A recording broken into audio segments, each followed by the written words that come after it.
Qué bueno, ¿verdad? Qué bueno que llegaron. ¿Y cómo han estado?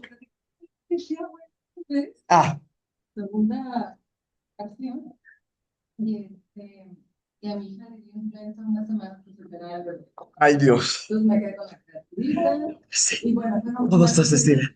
Pero ya da bien las cosas. Ya. Ah, qué bueno. Todo bien, gracias. ¿Cómo le pusieron? Ay, qué bueno. Ahí voy, es que no se oye. Un momento.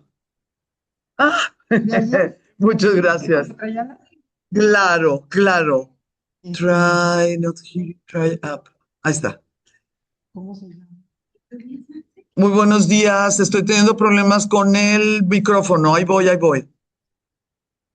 Bueno, aquí ya jaló esto.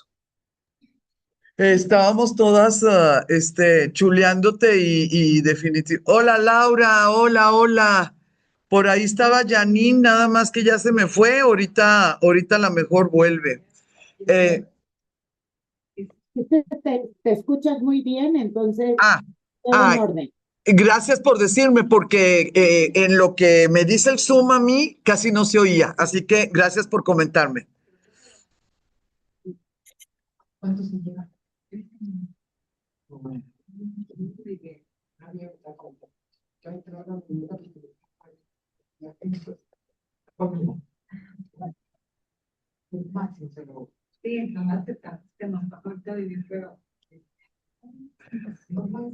Le dije a mi marido, le dije, mira, la primera hora de la exposición, ay, qué bueno, y pues todo lo que te esforzaste para ir, le dije, la primera, y nos vamos a otra parte. Le digo a mi marido así de vacilón, la primera hora, la que estuvo totalmente de acuerdo conmigo, porque me decía, así, fue la maestra de pintura de mi mamá. Pero la segunda hora, la que estuvo totalmente de acuerdo conmigo fue la nieta de Cecilia, porque la bebita me veía, estaba cargada, la traía que en los brazos, ¿no? Y me veía y de repente hacía los ojos.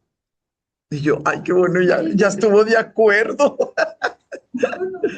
Pero bien bebé, no tiene ni el año, ¿o sí? Un año, 2 meses. Ah, qué bárbaro.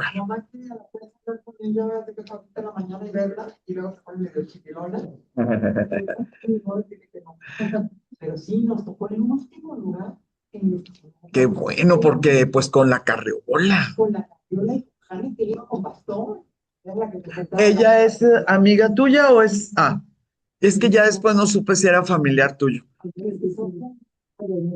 Mm, ok. Qué linda. Ah, bien hecho. Qué bonito. ¿Cómo se llama ella? Jane. Mira. Ah, por eso es el color de ojos. Qué bárbaro, qué bárbaro. Fui, me presenté con ella, digo, le pregunté que qué podía hacer para que disfrutara un poco más y me dijo que ella estaba acostumbrada a que pedía las sillas y que ella me estaba oyendo y bueno, no me dijo, sí, y pues el bastón también. Entonces, pero sí fui y le pregunté porque qué adorada, me fue y me correteó antes de que empezáramos para pagarme. Y le digo, es que no se preocupe, no se preocupe. No, no, no, así ya bien. Ay, me dio mucha ternura. Por favor, me la saludas. Le dices que estoy a sus órdenes y que si quiere comentar cualquier cosa, nos juntamos un café. Mira, sí, Sebastián, el prototipo. Ah, muy bien. Ah, ok, qué bien. Ay, qué hermosura. Maravilloso. Su esposo no se llama Jorge, ¿no? Ah, no, está bien. Pero de veras dile que la mando saludar y que quedé con el pendiente porque como todo el tiempo, o sea, bien grandes las salas y ella se quedaba en un solo espacio donde conseguí una silla. Entonces, sí. No, no, digo, pero coméntale que estoy a sus órdenes y en un momento nos echamos un café en la casa y platicamos, porque pues no era como que se moviera conmigo ella. Pero ahorita que van de viaje, como tienen sus tres hijos, porque nacieron aquí, los tres hijos viven en Copenhague. Ah, pues ya sabes. Y los hicieron varios restaurantes, o cuatro restaurantes. Y ¿cómo se llama? Entonces, pasan 3 meses allá, 3 meses acá. Bueno, buena vida. Vamos a empezar. Tenemos personas ya conectadas. Tenemos algunas. Mande. Sí, sí, sí. Ella ha viajado conmigo y todo, sí. Sí, sí, Sofía tendría unos 15 años de conocerla, yo creo, más o menos. Tenemos personas de presencial, tenemos personas que se reportaron, que quieren la grabación, y pues bueno, ahí vamos. Esta es la quinta de 8, solamente nos quedarían otras 3. Y en el verano yo voy a hacer todo lo posible para poder ampliar el número de personas, pero si seguimos siendo tan poquitas, pues voy a tener que cambiar el tema o cambiar algo y sí tendríamos que cerrar esto, ¿no? El de sí, a mí me gusta muchísimo esta clase. Sí, muchísimo. Sí, no, a lo que me refiero es que el curso, sí, va a tener que ser, lo voy a tener que cerrar el curso porque no ha tenido éxito, el de secretos de las obras de arte. Y bueno, yo tratar de llenar mis mañanas, ¿verdad? Con otro tema, pues a ver si tengo un poquito más de éxito. Pero pues sí les comento. No sé si ajá. Es entender las obras de arte de ahorita. Fíjate, he dado ese curso, y tiene muy, pero muy poca audiencia. Lo he dado porque las mismas que lo ponen me dicen, dinos cuánto nos cuesta si fuéramos las 12.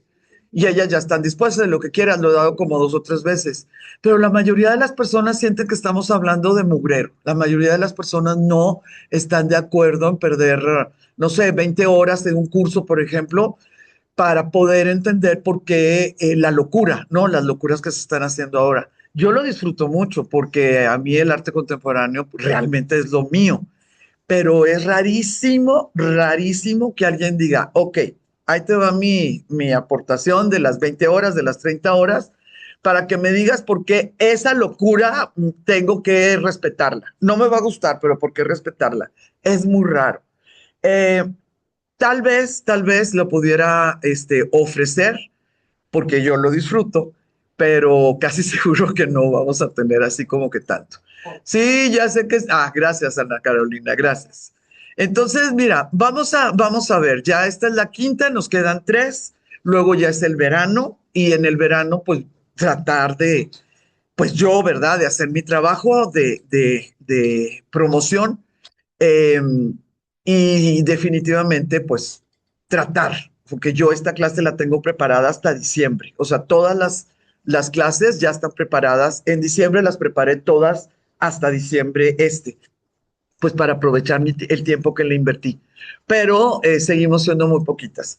Una de las personas muy linda, muy, muy interesada, ayer me dijo que se daba de baja por cuestiones personales, y otras de las que se supone que están ni siquiera se han reportado de que la grabación. No, pero bueno, de alguna manera, qué bueno que ya estás aquí, ¿no? Entonces, vamos a ver, este curso lo terminamos sin lugar a dudas, ¿no?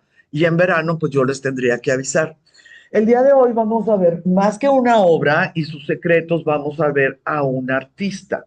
Este artista es Alberto Durero para nosotros, porque pues como si son famosísimos por el Museo del Prado, ya saben que los españoles no hablan más que español, ¿verdad? Entonces, pues es Alberto Durero. Las que no han tomado muchas clases conmigo a lo mejor no saben, pero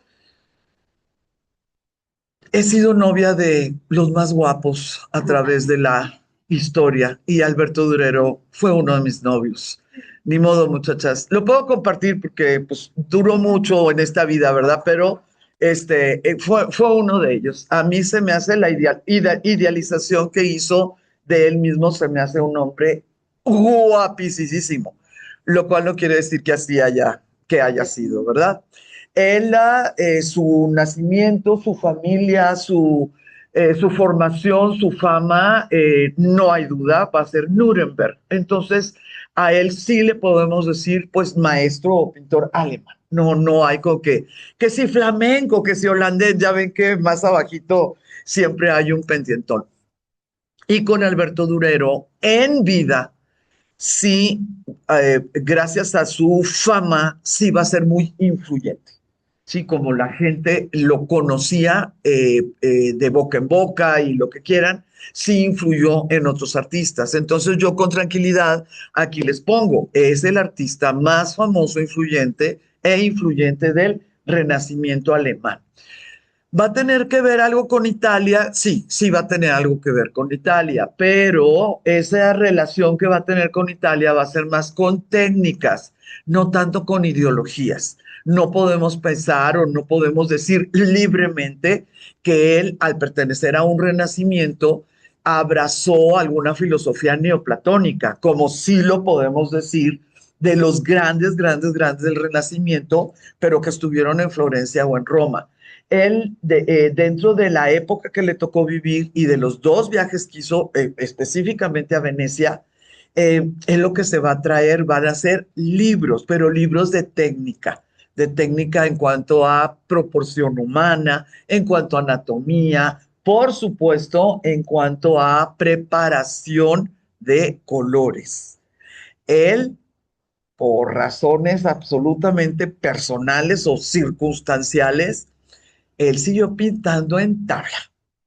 Él sí, a pesar de que el lienzo pues era muy sencillo, hasta viendo cómo se preparaba un lienzo, uno que conocía, ¿verdad? Pues se iba a su casa y repetía la preparación. No había secretos industriales en la preparación del lienzo para poder aplicar óleos. Él siguió utilizando tabla. Entonces, las cosas que aprendió pues fueron selectivas, ¿verdad? Él decidió qué tomaba y qué no tomaba de estos nuevos pintores con los que él tuvo contacto.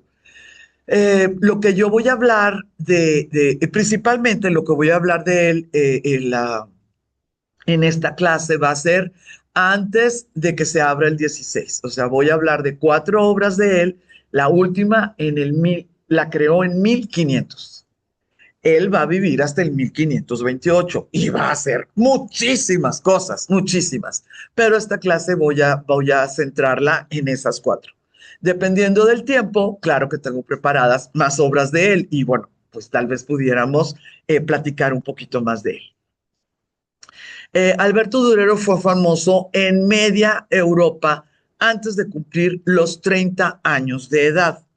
Esos 30 años de edad, pues él va a sentirse casi dueño del mundo y por primera vez vamos a tener el gran regalo de poder entrar a la psicología de una persona o de un autor.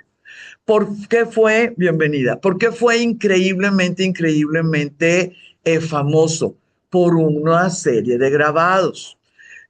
Los grabados nosotros lo sabemos, con un solo esfuerzo, pues se puede hacer un tiraje de 50, de 70, de 100 en una edición. Si les fue bien y lo que quieras, si no tienes así como una ética superlativa, con las mismas placas puedes sacar una segunda edición, ya no con la nitidez, ¿verdad? Porque pues ya saben ustedes que se machaca, lo que son las matrices, pues se machaca cada vez que las aplanas, ¿verdad? Para poder imprimir.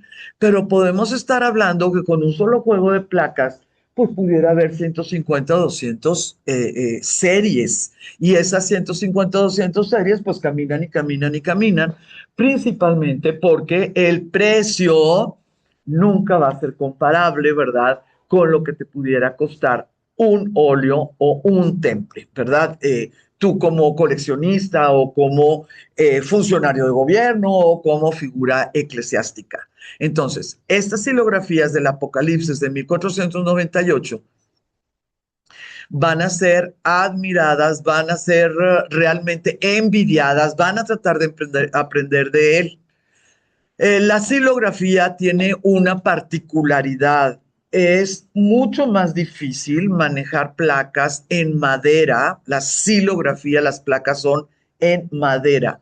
Es muchísimo más difícil porque es mucho más primitivo. Las placas metálicas en sus diferentes técnicas, que si agua fuerte, que si los ácidos, que si punta de plata, que si lo que quieran, te dan oportunidad de expresar muy directamente tu talento. La xilografía, pues estamos hablando de un material maleable. La madera, si hubo humedad ese día, va a ser diferente, ¿verdad? Si estuvo, no sé si es invierno, si es verano, si elegiste mal el tipo de madera, porque pues madera puede ser de cuántos tipos de árboles tienes en tu entorno del pueblo o de tu ciudad. Entonces, las xilografías, claro que van a tener una tipo de preparación y de cuidados muy diferente a los grabadistas que ya utilizaban placas de metal. Simple y sencillamente, tú como dueño ya del taller, lo que vas a tener que hacer para que esa pieza de madera con el manejo no se despostille. La madera está hecha de astillas. ¿Sí? Entonces imagínate una astilla que le quites a un pedacito de cara o a una mano, pues ya no va a tener 5 dedos. O sea, estás hablando de un cambio absoluto de lo que el artista quiso plasmar.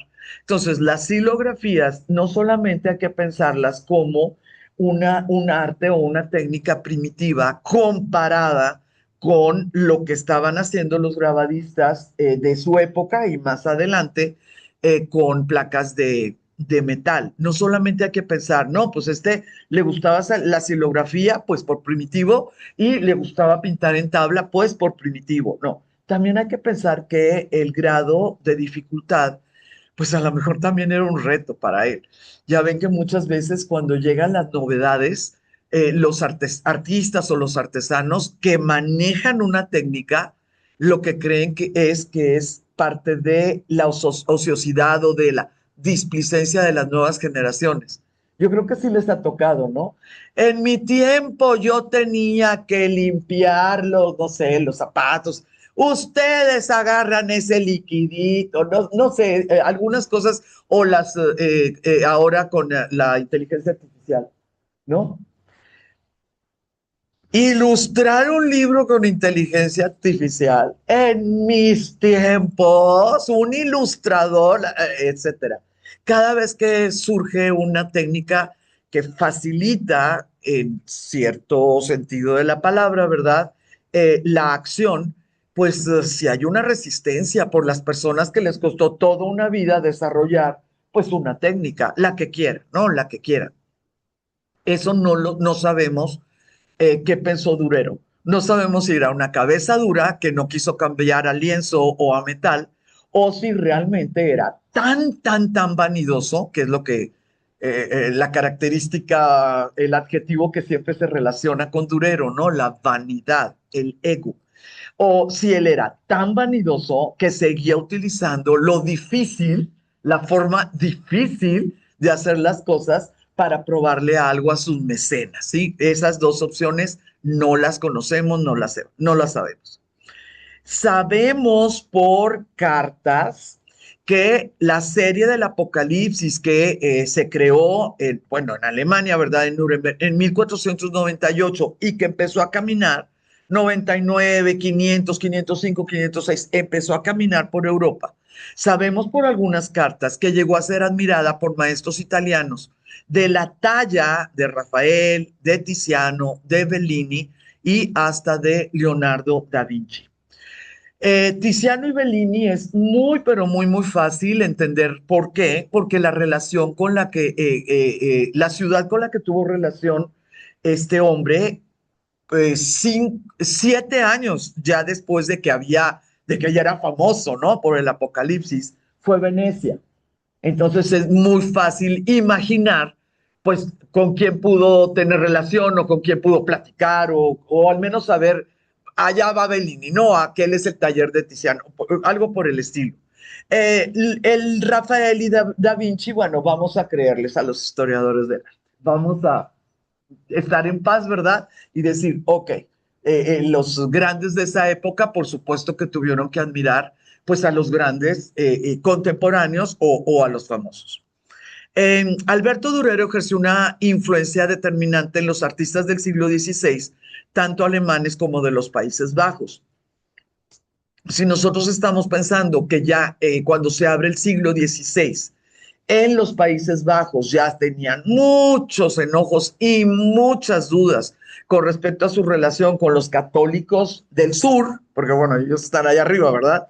Europa eran los católicos del sur, pues es muy entendible porque muchos de los artistas estaban prefiriendo imitar o aprender a los norteños, en vez de estar siguiendo en esa como servidumbre o en esa segunda categoría de que los del norte aprendían de los del sur, específicamente pues de Italia, ¿sí? Cuando tú no estás de acuerdo en el manejo de esta institución religiosa por parte de Roma, pues no quieres ni de Roma, ni de Florencia, ni de Venecia, ni lo que quieras, pues porque los relacionas, ¿no? Y de manera muy lógica. Sus grabados siguen inspirando hasta la actualidad. Entonces, si nosotros nos vamos avanzando en los siglos y estudiamos a los barrocos españoles, cada vez que, bueno, de dos o tres de ellos, ¿verdad? Les voy a poder decir. Y él le gustó el Apocalipsis, de los Apocalipsis, y por eso hizo otra cosa. O él en alguna carta dijo que la obra más hermosa que había visto era Nostalgia, perdón, Melancolía, de Alberto Durero. Vamos a poder mencionar, ¿no? En cuanto a los barrocos españoles. Los nazarenos del siglo XIX va a ser a mí me encanta porque el siglo XIX es increíblemente estético. Entonces, aunque para muchas personas, pues sea, lo estético es muy aburrido, pues yo me encanta aburrirme, me encanta aburrirme con las cosas hermosísimas, ¿no? Los nazarenos en el siglo XIX es un grupo alemán.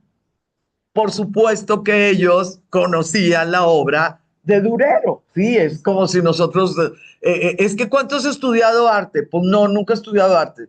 Y sí, ¿sabes quién es Diego Rivera? Pues sí, digo, salen en todas partes, ¿no? Hasta en las, no sé, o sabes quién es, Frida es mexicana, sí, Frida es mexicana, aunque no hayas estudiado, ¿no? Este arte. Los alemanes, por supuesto que sabían quién era Durero, lo adoraban, les fascinaba, lo que ustedes quieran. Entonces, los nazarenos que estaban buscando una estética perfecta, una estética casi mística en las formas de las facciones, los colores, la forma en que ellos hacían la composición relacionando un ser humano con el otro, o sea, los sujetos que estaban en la obra. No, pero claro que su sueño era poder ofrecer al público, al ojo del observador, la belleza del autorretrato de Durero de 1500. La mirada, el color de los ojos, ese tipo de tratamiento. No nada más, ay, qué bien pinto. No, qué cara, qué expresión, qué tono, en qué posición, todo ese tipo de cosas. Entonces, otra vez, ya siglo XIX, ya en el siglo XX, los expresionistas alemanes, que pues el expresionismo claro que va a cambiar, no sé, la mitad de las corrientes del siglo XX. Los expresionistas alemanes se basaron en la proporción, una proporción muy rara, muy especial, de las caras pintadas por Durero, no de los autorretratos, sino de el San Jerónimo o Jesús ante los doctores o lo que quieras. Es una proporción muy rara, muy especial. Pero pues ya en el siglo XX Durero tenía 400 años de ser el maestro querido, lo que quieras, y para los expresionistas no era raro, era simple y sencillamente tomar algo propio, porque bueno, ellos eran alemanes, ¿verdad? y hacerlo violento, ¿no? Porque pues era de lo que se trataba el expresionismo.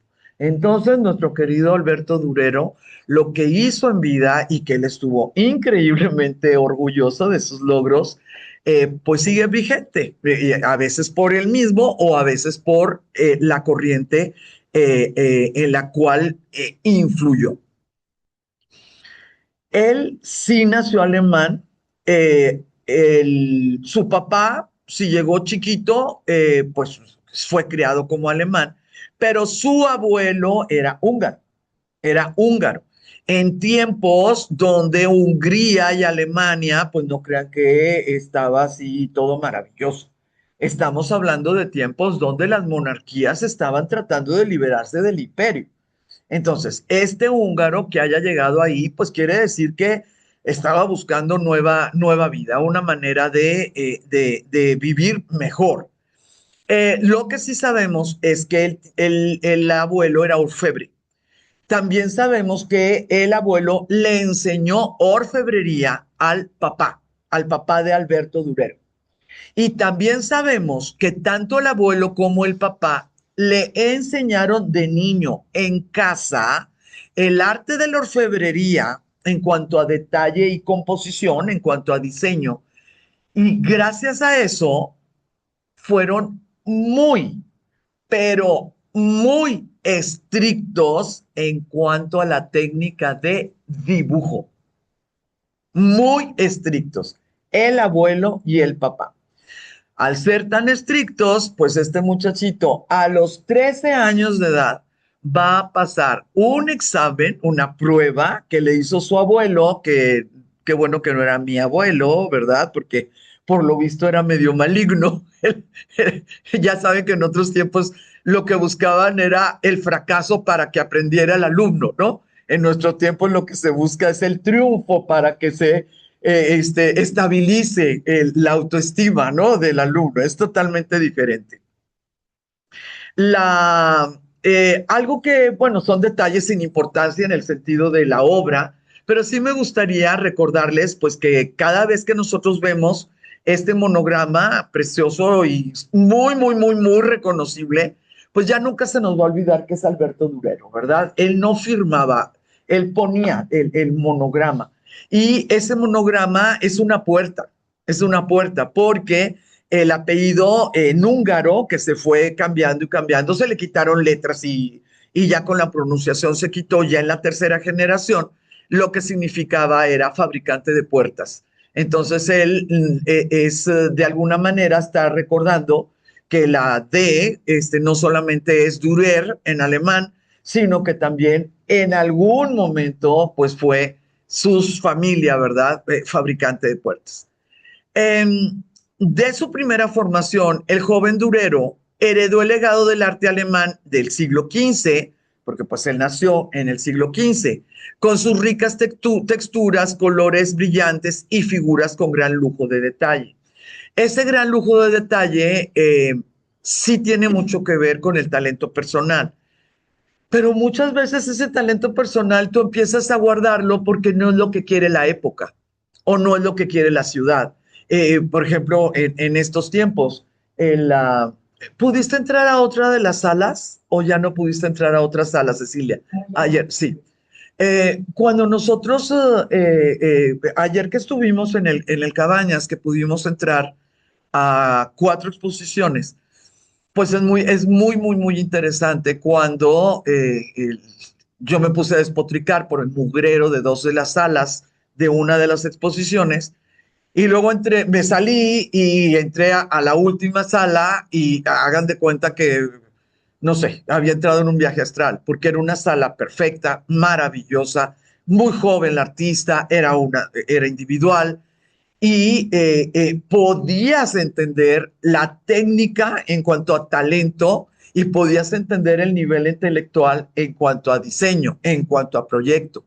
Eh, ¿Por qué lo puede hacer? ¿Por qué pudo? Pues porque existe, está en una ciudad grande, están en los espacios en esta ciudad grande que acepta propuestas innovadoras. Pero imaginen que ella viviera, no sé, lo que les guste, que viviera en Los Cabos, que viviera en Ensenada, que viviera en Tecate, ¿sí? Es el mismo talento, es el mismo proyecto, pero ¿qué tanta gente puede tener acceso a ese talento y a ese proyecto? Muchas veces lo que hacen estos artistas es, pues, adecuarse, ¿no? Bajarle un poquito a las maravillas que pueden hacer, pues porque también tienen que vender, ¿no? Tienen que pues, ganar dinero en algún momento. Entonces, este hombre, por el tiempo en que vivió, por a lo mejor el estar un poco protegido porque su abuelo y su padre tenían oficio, ¿verdad? Y le pudieron pagar el estudio en un taller, él nunca se midió, él nunca bajó su nivel en cuanto a yo puedo hacer mucho más cosas que todos ustedes, ¿no? O sea, yo voy a seguir y yo voy a seguir. Esta clase, recuerden que es de hablar de secretos. ¿Cuál es su secreto? El gran secreto de Alberto Durero es que él pintó el primer autorretrato de la historia del arte occidental.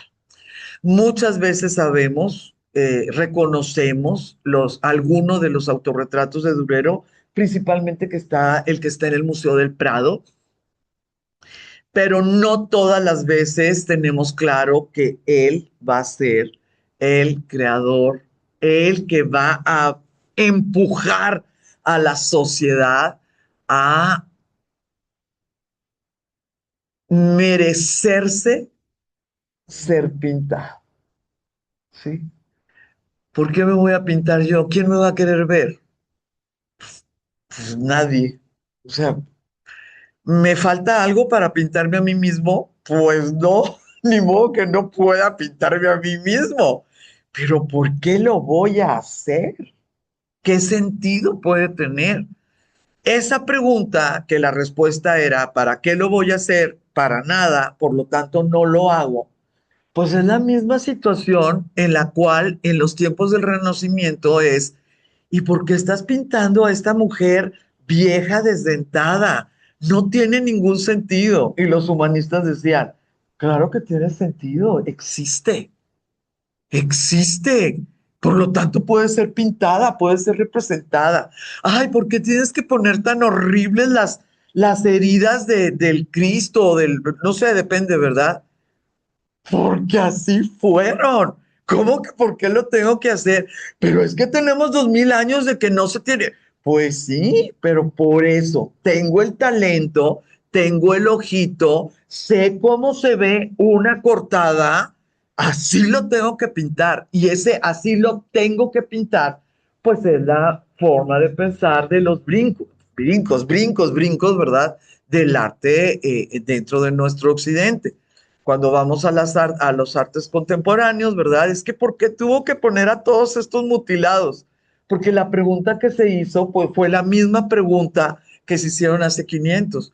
¿Por qué no existen todos los mutilados que regresan de las guerras? ¿Por qué no están en retratos? ¿Por qué no están pintados? ¿Sí? Y esa pregunta alguien la contesta, pues porque nadie ha tenido el valor de presentarlo y lo que hace 500 años presentaron a las personas o viejas o enfermas o no bellas, ¿verdad? En este tiempo están redescubriendo pues la presencia de otros seres humanos con ciertas características. Y algunas pegan y algunas no son aceptadas. Hace un par de años estuvo muy, pero muy fuerte la inclusión de modelos femeninas principalmente, pero hay como dos o tres casos de modelos masculinos con manchas de pigmentación en la piel y tratan de encontrarlos ahorita. Alguien dijo, se puede, alguien dijo, ¿por qué no? Alguien dijo, es otro tipo de belleza, pero la sociedad dijo, no, gracias. Claro, ella va a ser la que ganó y ganó y ganó y ganó. Díganme dónde están las otras, dónde están las demás. Sí. Y bueno, en el tiempo ese, pues claro que las casas, pues trataron de buscar, ¿no? A las otras chicas bellas y todo y el siguiente año y el siguiente año. Ahorita están muy famosos unos gemelos, que ella tiene la mancha blanca y él tiene la mancha oscura. Sí, y además fueron separados al nacer y además se encontraron ellos por no sé qué, ya saben ahora y ahora bellísimos los dos en el sentido general de la palabra, bellísimo, y están tratando, ¿no? Pero a mí lo que me da tristeza, digo, la forma en que yo veo el mundo es una forma medio particular, pero a mí lo que me da tristeza es que esas manchas, esas diferencias, ¿no? En lo que es el tono de piel, ahorita ellos están modelando, no porque sea una reafirmación de lo que sucedió hace un par de años con la inclusión de este nuevo tipo de estética. Ellos ahorita están dentro de las pasarelas por el revuelo en redes sociales que causó su caso, su historia. Estéticamente hablando, es totalmente diferente la razón, ¿sí? Por la cual están siendo visibles. No, no. Sí es verdad que tal vez esto surgió por las pasarelas estas, pero la forma por la cual ahorita ellos están ganando dinero no es porque la sociedad estemos aceptando otro tipo de estética, ¿sí? Entonces, las preguntas que se hicieron los renacentistas con respecto a quién tiene mérito o qué es meritorio pintar, siguen presentes y presentes y presentes. Las respuestas en nuestro final del siglo XX y principio del siglo XXI son muy variadas y definitivamente, increíblemente polémicas. Yo estoy de acuerdo que todo lo que existe debe de ser pintado, pues tú sabrás, es tu taller y es tu talento. Yo estoy de acuerdo en que todo lo que pinte un artista o cree un artista deba de ser exhibido. No. Yo, Blanca, yo no estoy de acuerdo en que si salió de la mente de un artista, el museo tenga una obligación de exponer. No estoy de acuerdo y no voy a estar de acuerdo. Y vaya que no soy, pero para nada moralista y yo aguanto un piano porque inmediatamente empiezo a hacer correlaciones y relaciones y todo y no pasa. Eh, ¿Qué tanto fue eh, el impacto de los autorretratos de este Alberto Durero? En su momento, sus autorretratos no tuvieron una carga de cambio de la historia. Nada más que este hombre nunca dejó de hacer sus grabados. Y sus grabados son simple y sencillamente fuera de este mundo. Entonces, cuando hizo su cuarto autorretrato, que ahorita nos vamos a ir uno por uno, él ya tenía 2 años de ser famoso, pero además ese autorretrato es un autorretrato muy enigmático. Y me va a gustar que ustedes me hagan el favor de relacionar la anécdota que les conté ahorita de los gemelos. No se llaman gemelos cuando son diferentes, ¿verdad? ¿O sí? Ellos son cuates, de estos cuates, ¿verdad? Eh, con lo que les platiqué del autorretrato de 1500. A ver si ustedes me hacen el favor, pues, de hacer una relación de lo que pasó en el 1500 y de lo que está pasando ahorita en el 25 y ahora en el 26. Entonces, el secreto de Alberto es que él es el primer pintor de un autorretrato. Este autorretrato lo creó en 1484 cuando estaba bajo la tutela de su papá y bajo la disciplina de su abuelo. Eh, Él va a tener la costumbre, Durero va a tener la costumbre de firmar muy, pero muy visiblemente sus obras. Por eso les digo que desde muy temprana edad, pues se puede relacionar así como que el ego, como que, no sé, la vanidad. Él va a poner, ahí ustedes pueden ver en la parte de arriba, aquí lo tienen ustedes, él va a poner, esto lo dibujé yo mismo desde un espejo en el año 1484, cuando era un niño, Alberto Durero. Y no tiene título, por supuesto, pero en los catálogos así se llama, autorretrato a los 13 años. ¿Qué tiene este está en Viena, este está en Austria? ¿Qué tiene de especial? Número uno, Está hecho en metal a punta de plata. ¿Qué tiene de importante que no se puede corregir? No es carboncillo, no es grafito, no, no, no, no. Es punta de plata sobre esta superficie. Entonces, este sinvergüenza de 13 años de edad, enojado con su papá y su abuelo, dijeron, me estás poniendo una prueba, ¿quieres que te presente? Pues me voy a presentar a mí mismo, viéndome en un triste espejo, que no era el mejor que existía, porque estamos hablando de 1484, viéndome en este espejo y además lo que voy a pintar no es el reflejo. Fíjense por favor cómo no nos está viendo a nosotros. Lo que voy a pintar es la idea de mí mismo. ¿Qué les parece? ¿Sí? La idea de mí mismo. Y como no todas nosotras tenemos así perfectamente especificado dónde tenemos el lunar, la arruga y lo que quieras, pues claro que él volteaba al espejo para identificar los detalles, pero él como se pintó fue una idea de sí mismo. Eso es lo que necesito que vayamos como aumentándole a el nada más estar viendo la pintura de un muchachito, ¿no? De 13 años de edad. Esta obra, que sí es un autorretrato, sin lugar a dudas, todavía no va a cubrir los requisitos o los regalos que nos da un autorretrato a nosotros como observadores. ¿Por qué?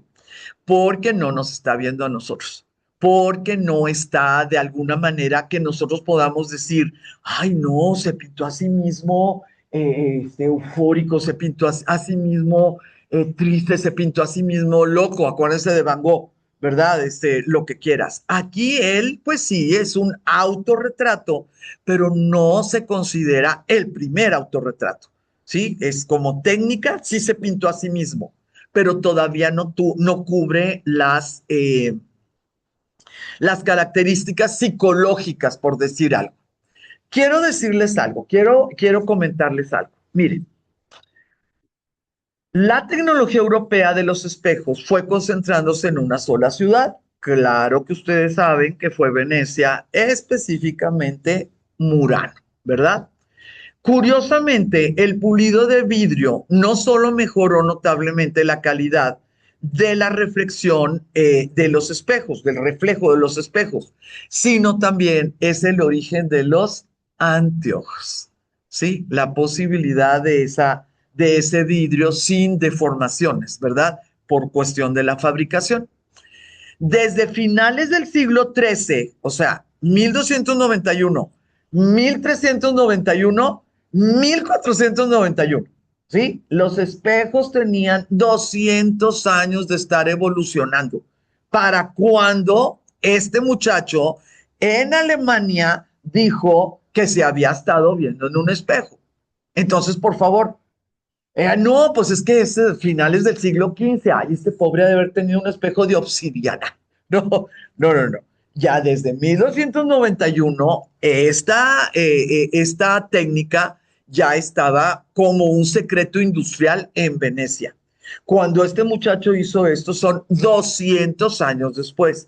Nosotros sabemos que tuvo el dinero para comprar un espejo veneciano, no lo sabemos, no lo sabemos, pero ahí les va. Nadie dice que ese espejo era de él, ¿verdad? Él dice que se vio en un espejo, pero no sabemos si ese espejo era el del duque, el del príncipe, el del no sé qué ondas, ¿verdad? No lo sabemos. Entonces, el que los espejos fueran muy caros no es algo que nosotros debemos de meter a la ecuación. Ay, o sea que la familia de ellos tenían ya mucho dinero porque tenían espejos buenos. No lo sabemos. Se vio en un espejo, no sabemos de quién. En 1291, 200 años antes del autorretrato, el Gran Consejo de Venecia ordenó que todos los talleres de vidrio de la ciudad se trasladaran a Murano, muy probablemente para salvaguardar uno de los mayores secretos industriales de la época. Los vidrieros venecianos habían desarrollado un vidrio incoloro y transparente junto con una técnica para aplicar una amalgama de estaño y mercurio. Esos vidrios todavía no, esos espejos le van a faltar 1291, lo voy a cerrar en 300. Le van a faltar otros 300 años para que estos mismos venecianos inventen la técnica de el vidrio flotado. ¿Lo han oído? El vidrio flotado es como se hizo todo el siglo XX y muchas veces ahora. Ese vidrio flotado estabiliza el grosor de la lámina, de la placa de vidrio que tú estás creando, vidrio flotado.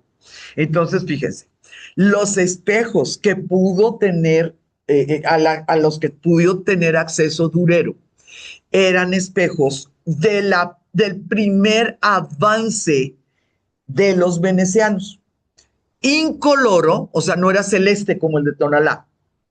Los de Tonalá están haciendo vidrio como si fuera el siglo XIII. ¿Sí? Ya ven que es celeste el vidrio de Tonalá. En 1291 ya se hacía totalmente incoloro y, por supuesto, sin burbujas. Yo creo que se acuerdan que lo que compran en Tonalá siempre va a tener ahí sus semillitas de melón, ¿verdad? Así sus burbujitas. Eso desde el siglo XIII ya se sabía, cómo no. Aquí lo seguimos haciendo. El primer avance técnico lo podemos relacionar con espejos y lentes. El primer avance técnico y una nueva manera de ver el mundo, que es el humanismo. El segundo avance técnico, ay muchachas, nos van a regalar la sala de los espejos de Luis, porque gracias a que no había una sola distorsión, él dijo, 2 años completos, toda la producción es para mí. A tal grado va a ser tan increíble lo que se lograba con este segundo avance técnico que se dice en un montón de cartas y de recuentos cuando la sala de los espejos en Versalles, te informaban los diplomáticos, los visitantes, lo que quieras, que el pueblo iba a dos cosas a Versalles: a ver al rey comer, porque se acuerdan que bajaban al ver al rey comer, y a verse a sí mismo por primera vez. ¿Sí? Y fue Venecia y fue Murano, pero fue un segundo esfuerzo, un segundo brinco. El primer brinco es el que pudo aprovechar Alberto Durero. 16, no, ya 17. Esto es 13, Durero es 15 y ya vamos a tener 200 años después, o sea, se fueron de 200 en 200, ¿no? En lo que es el vidrio flotado. Y ese vidrio flotado, pues aquí en México, miren, cuando yo me mudé a Hermosillo y que he vivido 3 veces en Hermosillo, todavía se tenía que pedir las placas de vidrio de lo que quisieras, ya compradas, ya tú las tenías que pedir porque no había fábrica de vidrio. Y estoy hablando de hace 40 años. Tú pregúntale a alguien en Baja California, pregúntale. Las fábricas de vidrio siguen siendo, digo, esto fue siglo XX, lo que les cuento, ahorita es siglo XXI, pero las fábricas de vidrio siguen siendo algo como de otros siglos, ¿sí? No, no. El vidrio flotado es cuando pones tu vidrio todavía en grado de ebullición. Ya ven que los vidrios, el vidrio es como maleable, ¿verdad? Es como un líquido a punto de solidificarse. Cuando tú pones todavía ese punto de temperatura, lo pones de tal manera que va sobre un líquido. Y ese líquido es absolutamente, digo, cuidado, ¿verdad? Sin vibraciones, sin inclinación, sin nada. Entonces, la superficie de ese punto de temperatura empieza a enfriarse, pues porque el líquido lo está llevando, ¿verdad? como, como poner aceite arriba de agua, como poner aceite arriba de agua, ¿sí? Como el vidrio en esa temperatura tiene un peso muy superior, ¿verdad? A lo que es, por ejemplo, aceite sobre agua. Él mismo, ese mismo peso y esa misma temperatura hace que siga extendiéndose, ¿no? Porque pues él mismo tiene que como asentarse. Y todas esas técnicas, yo no las conozco, digo, las he visto cuando vas a Murano, todas esas técnicas se fueron perfeccionando y perfeccionando, pues claro, porque ellos tenían 1000 años, ¿no?, de hacer vidrio. Entonces, pues tienen la oportunidad de que cada 200 o 300 años dan un brinco, ¿no? Dan un brinco con las cosas. Cuando se rompió el secreto, pues ya es esa tipo de técnica, pues ya estamos hablando del siglo XIX, no era difícil replicarla. Cuando se rompe un secreto muy nuevo, pues lo puedes romper y te vas a tu casa y te quedas viendo en la fórmula, ¿no? O sea, si te robas el secreto y de cómo le hago, de dónde sacó la máquina, el material, lo que quieras, pero hay secretos que se rompen 100 años, 200 años después y ya es fácil conseguir los materiales o la maquinaria. Y eso sucedió con el vidrio flotado.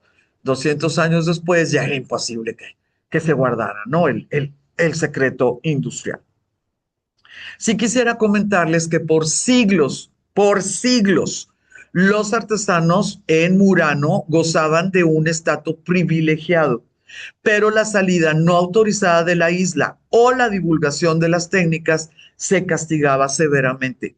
¿A qué llamamos severamente? Los acusaban de alta traición y podían morir ahorcados. Así que, ahí ustedes, si el muchacho se arriesgaba, pues el riesgo era importante. Los precios que generó este monopolio escalaron de manera asombrosa, pero asombrosa de no poder creerlo.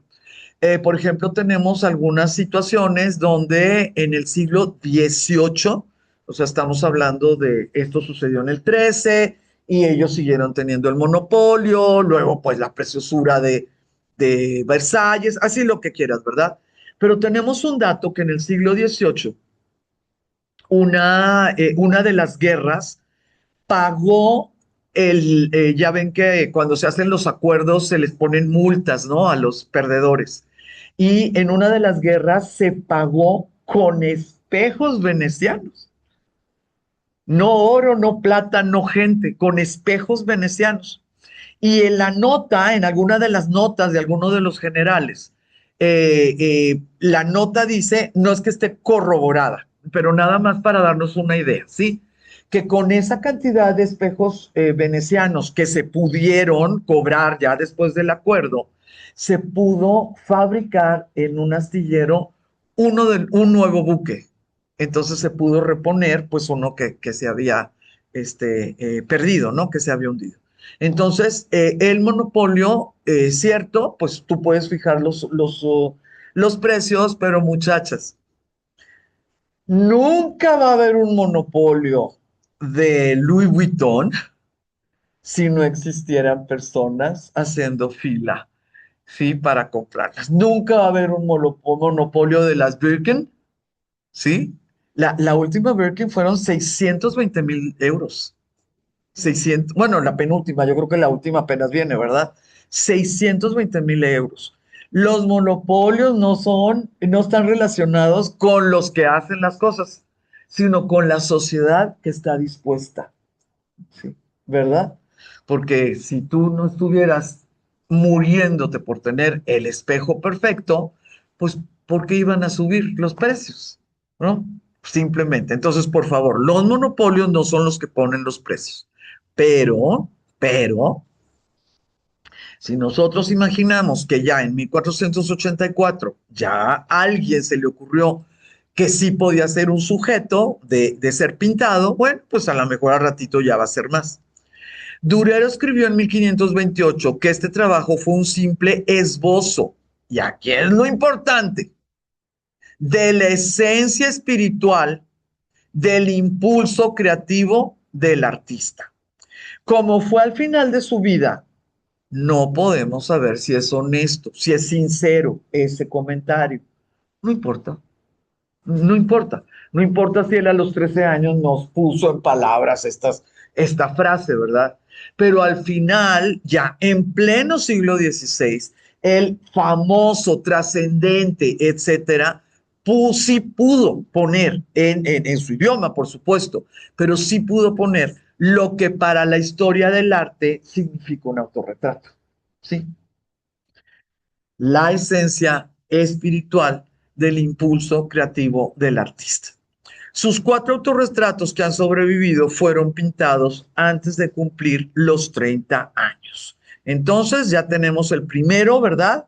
Muy difícil, hecho con la técnica de punta de plata, muy jovencito, viéndose en un espejo, pero pintándose como una idea de sí mismo, como una idea de si me estuvieran viendo, esto, eso es lo que estuviéramos viendo. Ahora, esto no tiene muchísimo, muchísimo que ver con Durero, pero no pude desaprovechar la oportunidad, porque toda persona que le guste la historia del arte tiene que saber qué es y por qué y lo que quieras, este libro iluminado que se llama La Crónica de Nuremberg. Sí, La Crónica de Nuremberg. Miren, a los 15 años de edad, el joven Alberto Durero ingresó como aprendiz en un taller. No era el único, por alguna razón lo escogieron los papás de Durero, que si lo podía pagar, que si estaba cerca, que si era el mejor. A lo mejor las 3 cosas, ¿verdad?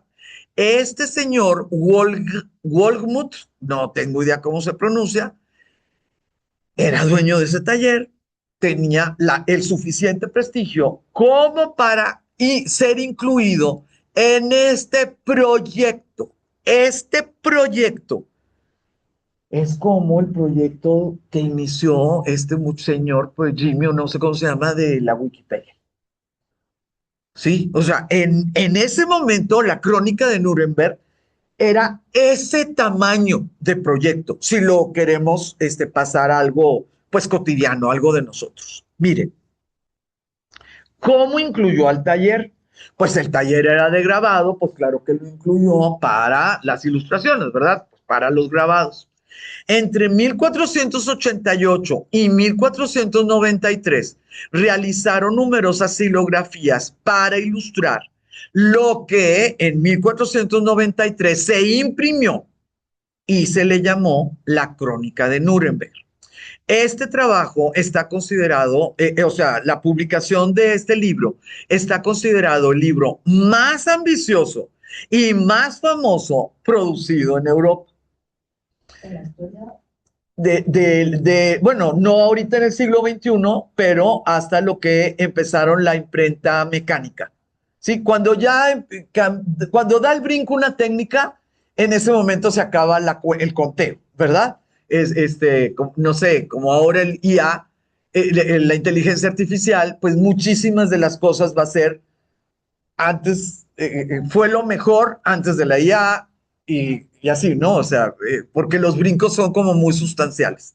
En este tiempo ya estamos hablando de imprenta de caracteres móviles, pero seguía siendo imprenta pues tradicional, con la nueva técnica de los caracteres móviles, pero no una técnica pues del siglo XX, por ejemplo, ¿no? Durero tuvo la oportunidad de recibir un entrenamiento exhaustivo en las técnicas relacionadas con la elaboración de las planchas de madera. Entonces nosotros podemos ponernos a pensar, ¿no? Ay, bueno, pero pues estuvo ahí porque era buenísimo. Pues podía haber estado, él haber sido buenísimo y no haber estado ahí, ¿no? Haber sido a 2 cuadras en el otro taller que lo inscribió su papá y acá haciendo lo más importante que iba a pasar en el siglo y el máximo genio, pues no lo hubiera tocado. En la historia del arte también tiene que ver la suerte, muchachas, ¿verdad? Que si no naufragas, que si rescataste el que tenía dinero, que es verdad, la suerte sí existe en los caminos de las vidas. Cuando tú estás preparado para esa suerte, pues no te sacan del proyecto, porque les puedo asegurar que varios de los estudiantes, compañeros de Durero, a la primera que se equivocaron, le dijeron, te vas al otro proyecto básicón, ¿verdad? Aquí sigues en el taller, pero no vas a seguir en este. Durero ni se equivocó y cada vez le dieron más responsabilidades y más responsabilidades, a pesar de que tenía 15, 16 y luego, bueno, 17 años, ¿no? El entrenamiento que pudo recibir con ese abuso, porque bueno, sí fue un abuso por parte del maestro, ¿verdad? Pues es un entrenamiento que le valió todo, todo. Pues se doctoró, ¿no? En vez de salir licenciado, pues salió doctor, ¿no? En las diferentes técnicas. Entonces, esto sucedió entre el 88 y el 93. Pues nosotros vamos a tener que él va a estar desde los 15 hasta los 20 en un proyecto gigantesco. ¿Él sabía que iba a ser gigantesco? Sí. ¿Él sabía que iba a ser un bestseller? No, nadie lo sabía. Nadie lo sabía. Ellos pues estaban apostando. La crónica de Nuremberg está catalogado como incunable. ¿A qué se le llama incunable? Un libro incunable es un libro impreso en el inicio de la imprenta con caracteres móviles. Ya cuando se pusieron a clasificarlos y lo que tú quieras y mandes, sí hay una clasificación de 1453 a 1500. Hay una clasificación. Y bueno, pues yo se las platico. Se considera, los estudiosos consideran que los incunables en el mundo, pues son unos 35,000 libros. Y los coleccionistas se los pelean. Pues estamos hablando de 35,000 libros de millones, entre millones y millones de libros, pues que se han impreso.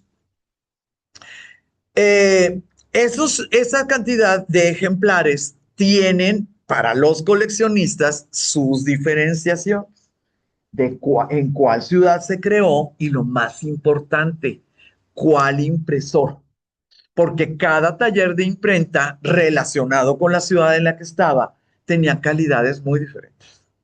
Aunque fuera imprenta de caracteres móviles, aunque ya hubieran pasado 40 años después de que ya todo el mundo usaba caracteres móviles, claro que hay diferentes calidades. ¿Qué características tiene esta obra donde estuvo trabajando 5 años como adolescente este Alberto Durero? Mire, la obra fue impresa, el libro fue impreso en 1493 y fue hecho en dos versiones. Lo que nosotros decidimos si queremos comprar rústica o de lujo, ¿sí? Ahí en la Gandhi, ellos ya lo habían decidido en 1493. Va a haber una versión en latín, que solamente hicieron 700 ejemplares, y va a haber otra versión en alemán, 1400 ejemplares. Aquí a mí no me importa cuántos se imprimieron. Aquí el esfuerzo es quién hizo las dos versiones. Imagínate escribir 600 páginas en latín y luego ponerte a trabajar para hacer las 600 páginas en alemán y luego poner al taller en caracteres móviles de latín para poder hacer un libro y crear la versión en caracteres móviles en alemán. Todo esto no se hubiera hecho si ya no hubiera gente en una sequía, ¿sí? Suplicando por libros. No te vas a meter a hacer 2100 libros de 600 páginas cada uno si no tuvieras fila de gente que te lo comprara.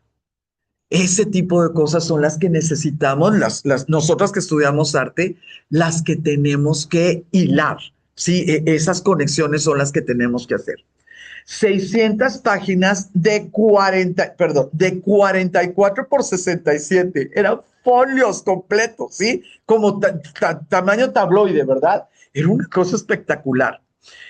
En el taller se hicieron 645 planchas hilográficas.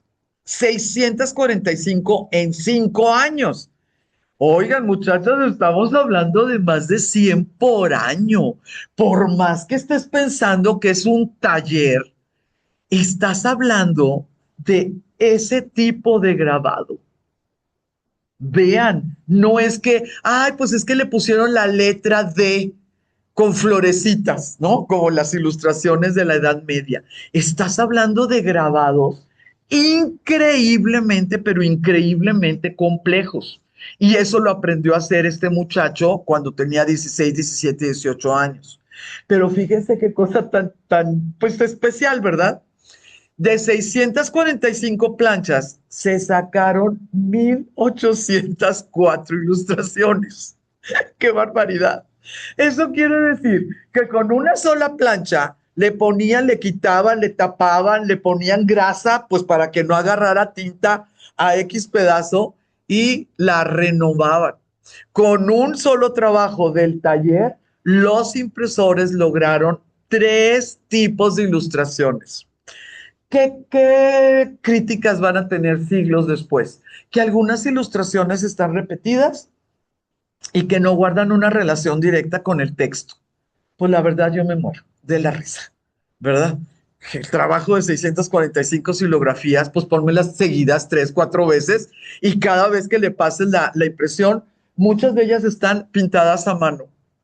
Primero todo se imprimía una sola tinta y luego pasabas a las personas, a los coloristas, que eran muy barato, muy barato, porque pues eran personitas que nada más les decías, ¿no? Lo que hicieras y te podían hacer esto. Imagínense nada más.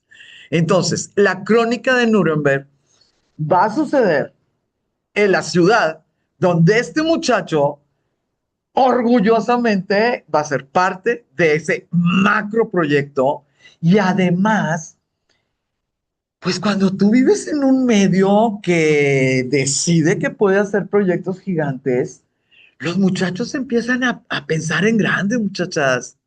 ¿Sí? Cuando estás en medio donde no sucede nada, pues los muchachos también se acostumbran, ¿verdad? A pensar chiquito, a pensar como mediocre.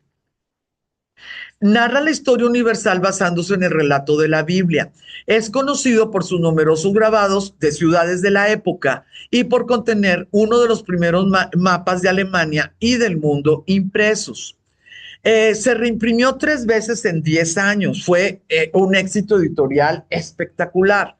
¿Quién le ganó? Pues claro que la Biblia de Gutenberg. Claro que le ganó como bestseller, sin duda, en ese mismo siglo, pero fue todo un éxito editorial. Le pedí al chat GPT que me hiciera un equivalente de lo que en la actualidad costó. Digo, sí, perdón, un equivalente de lo que costó en ese tiempo a nuestros tiempos. Miren, había ciertas ediciones que costaban 3,5 florines porque no estaban coloreadas y no estaban encuadernadas, nada más estaban cosidas, pero no estaban encuadernadas. Y el GPT me dijo, si ponemos 3,5 florines del siglo XV en oro, más o menos estamos hablando de $950 el ejemplar. Pero si lo ponemos a lo que el oro pudiera comprar, o sea, costo de vida, entonces pudiéramos irnos hasta $2,500. Un ejemplar sin encuadernar y sin colorear. La versión de lujo costaba 8 florines, claro que encuadernada, iluminada y lo que quieran. Y eso quiere decir que podía ser entre $2,200 y hasta $6,000 el ejemplar. Entonces, si nosotros ya estamos hablando de espejos venecianos, si nosotros ya estamos hablando de crónica de Nuremberg, pues tenemos que entender que cuando estemos hablando de los artistas alemanes de esas décadas, pues estamos hablando de una sociedad dispuesta a tener lo más nuevo o tener lo que es único y pagar lo que te cobre el creador, ¿verdad? Lo que es el artista. Aquí les pongo otros dos ejemplos.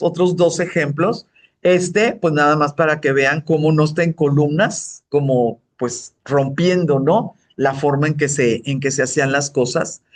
También la cantidad de cada una de estas hilitos, cada uno de estos hilitos, pues es exactamente donde haces la muesca al tallar la madera, porque donde tú le haces la muesca es donde se va a llenar de tinta.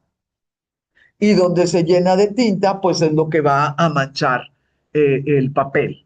Entonces, cuando ustedes están viendo este tipo de cosas, ¿verdad? De situaciones, pues piensen, ¿no? Piensen que cada una de estas es un trabajo de algún aprendiz, alguien que apenas estaba pensando cómo hacer las cosas. Pero imagínenlo con esta situación, el trabajal que significaba cada una de, pues, de las muescas, ¿no? Con lo que es la herramienta. Y pues este muchacho de los 15 a los 20 aprendió todo. Aprendió composición, aprendió leyendas, aprendió, porque además no les decían qué hacer. Ellos tenían que diseñar, ¿sí? No, es que quiero hablar de la quema de libros. Bueno, vamos a poner eso. No, es que quiero hablar de los eclipses. Bueno, no, es que quiero hablar de David y Goliat. Bueno, ellos tenían que diseñarlo. Entonces, fue un trabajo extremadamente importante. En 1492, a los 21 años, se emancipó de su maestro Wolgemut. Eh, eh, ¿Qué significa que se emancipó? Que le pagó lo que le podía deber. A veces era muchísimo porque no eran buenos estudiantes. En este caso, la historia te dice que el maestro le dijo, mira, con que no me cobres, ¿verdad? Por el trabajo de los 5 años tan extenuante, tan impactante. Entonces, a los 21, él se emancipó. Él empezó a buscar maestros. La clase que viene, les voy a platicar del arte del maestro que él fue a buscar, pero ya había fallecido. Entonces, Durero no pudo aprender, pero sí sabemos el nivel de admiración que tenía este muchacho, 21 o 22 años, que hasta cambió de ciudad para poder ser educado, que le enseñara, ¿verdad? Este maestro. Lo vamos a ver la clase que viene. Él estuvo en Colmar, estuvo en Basilea, estuvo en Estrasburgo y en cada una de esas veces él se presentaba como grabador porque sí tenía lo que el maestro del taller tenía que darle a los estudiantes que terminaban su tiempo. Y aquí va algo medio especialón, fíjense. Este año se casó probablemente para cumplir con el requisito de aquella época relativo a que todo artista que deseara abrir un taller propio debía estar casado. Él no se sabe que haya viajado con la señora, él no se sabe que se haya pintado con la señora, él no se sabe que haya tenido hijos con la señora ni que vivió con la señora, pero sí se sabe que se casó. Y otra cosa que se sabe es que la muchacha era acomodada, la familia de la muchacha era acomodada. ¿Por qué era importante que fuera acomodada? Porque no iba a cargar a Alberto con el cuñado, el sobrino, el tío, ¿verdad? Sino que hicieron las cosas necesarias pues para adelantar. En 1495 va a tener su primer contacto con Italia. 1495, su primer contacto con Italia. Y todo lo que hizo caminando para allá y caminando para acá van a ser acuarelas. Como que no es el tema, no les puse ejemplos. ¿Alguien necesita un cafecito, Laura, Janine? ¿Alguien quiere pasar al baño? ¿Alguien necesita pasar al baño? Se van a rogar, como dice Mónica Hernández, una de las viajeras, cuando estamos así sentadas y que, oigan, dentro de 15 minutos nos vamos. Y nuestra amiga Mónica, ve y ruégate. Eso quiere decir que a ver cómo le haces, pero voy a hacer pipí porque ya nos vamos. Pero así, ve y ruégate. Hazle, ve, métele ganitas, sí, para no andar batallando. Vamos a estar un momentitito para poder, también algunas van a tomar agua, etcétera. ¿Cómo vamos? ¿Ya conocían a Alberto Durero? ¿Sabían tanto desde el Alberto Durero? Es muy, pero muy, muy importante, es muy, muy, muy famoso. Y el conocer las cosas tan grandes que estaban pasando a su alrededor también nos ayuda pues a entender por qué la sociedad aceptaba tantas novedades. Mande. Casi todos. Sí, casi todos. En bibliotecas. En bibliotecas guardados con humedad y con todo. Hay muchos, hay muchos. En Londres, en París, en Múnich, en Berlín. Hay muchos. También. ¿Qué tal? ¿Qué tal? La del Trinity College. Sí. Yo tengo, y no sé por qué no se los traje ahorita. Yo tengo una línea del tiempo que se deshace, y son así como, no sé, unos 3 metros o algo así, basada en este libro, en la Crónica de Nuremberg. Entonces te dicen cómo el primer día que se creó el universo, que se hizo la separación y así, y te dan las fechas. En el 3400, en el tal mes del 3400, no sé qué onda, el creador, el Padre Dios separó el agua de la tierra, por ejemplo, y se va. Y en el año de 2917, no sé, nació Matusalén, por ejemplo, ¿no? Lo tengo, son unos librotes así, tengo como 5 de esas líneas. No sé por qué no se me ocurrió traérselos ahorita. Bueno, sí sé por qué, pero pues muy, muy, muy mal de mi parte que no se los haya traído. Lo podía haber puesto aquí en el piso. Lo puedo traer la semana que entra, sí. Dime, dime. yo sabía, pero a lo mejor es cuento chino, que él tenía otro hermano muy talentoso también. Ah, no lo Te sé. digo que a lo mejor es cuento chino. Bueno, pero ¿por qué no? O sea, alguno de los dos tenía que estudiar, o sea, solo la oportunidad de estudiar solo la podía tener uno y que el hermano se sacrificó para que fuera Durero el que entró al taller. Y Ah, bueno, pero no sé, bueno, no, no, no lo sé. empezó ya con algo de fama y todo, y le dijo al hermano, ya puedes ahora sí tú estudiar. Y que entonces él dijo, no, yo ya no puedo porque ya tenía sus manos muy dañadas por los trabajos tan duros que él hacía. Y que Ah, por eso él pintó las manos en su honor a su hermano. mira, mira. Pero no sé si sea Se llamó Hans, uno de ellos, y otro se llamó Endres. Dice que la mamá de Alberto tuvo 18 partos y que muy pocos llegaron a la edad adulta. Ah, muy bien. Y luego dice, mm,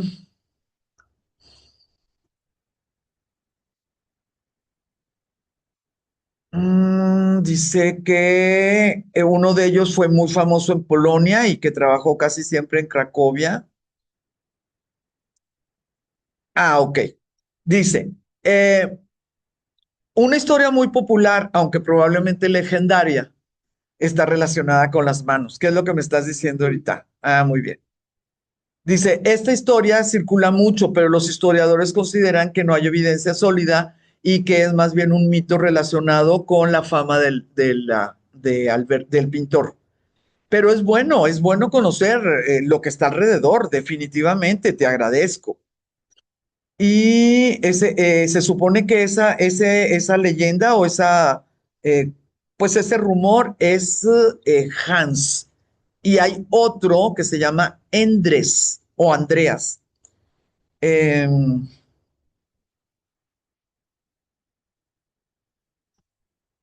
pero que Andreas fue orfebre. Que Hans sí fue pintor, que tuvo éxito en Cracovia, que estuvo en altas esferas, y que lo que se dice de las manos de Hans más bien fue posterior a la fama, ¿no? De ellos dos. Pero es bueno, es muy, muy, muy bueno saber todo. Claro. No, pero qué bueno que la comentaste, qué bueno que la comentaste. Porque al final de cuentas, si alguien la dijo por muchos siglos, pues hay que conocerla, ¿no? Pues también hay que conocerla. Eh,